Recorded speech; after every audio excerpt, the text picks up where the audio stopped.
So good morning guys, আজকে আমাদের ব্যাঙ্গালোর সিরিজের ডে 13। তো আজকে আমাদের হোটেলের লাস্ট ডে, যেহেতু কালকে সকালে আমরা বেরিয়ে যাচ্ছি। তো হাতে দেখতে পাচ্ছ সকালে চলে এসছে এবং বোন মায়ের সঙ্গে ইয়ার্কি মারছিল বলে দিল মা একটা দাঁড়াম করে বোনের মুখে।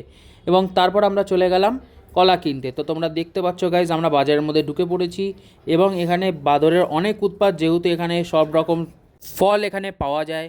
তাই তোমরা দেখতে পাচ্ছ এখানে অলরেডি বাজার বসে গেছে এবং দেখতে পাচ্ছ বিভিন্ন রকম জিনিস এবং সবজির থেকে বেশি এখানে ফলই বেশি পাওয়া যায় এই সাইডে। তো তোমরা দেখতে পাচ্ছ এখানে বাঁদর উৎপাত করছে এইদিকে। আর তার মধ্যে আমরা চলে এলাম কলা কিনতে। তোমরা আগের ভিডিওতে নিশ্চয়ই দেখেছো যে এখানে 20 টাকা কেজিতে কলা পাওয়া যায়। তো তোমরা দেখতে পাচ্ছ, তার জন্য আমরা 2 কেজি কলা নিয়ে নিলাম এবং কলা নেওয়ার পর আমরা আবার হোটেলের উদ্দেশ্যে রওনা হয়ে গেলাম।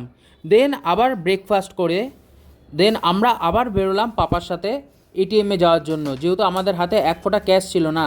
তা আমরা এটিএম থেকে কিছুটা টাকা তুলে নিলাম। দেন আমরা চলে গেলাম মুদিখানার দোকানে, যেহেতু আমাদের ট্রেনে যাওয়ার জন্য খাবার দরকার, যেহেতু ট্রেনে খাবার অতটা ভালো হয় না। তারপর আমি হোটেলে চলে এলাম এবং দেখা হচ্ছে পরের ভিডিওতে।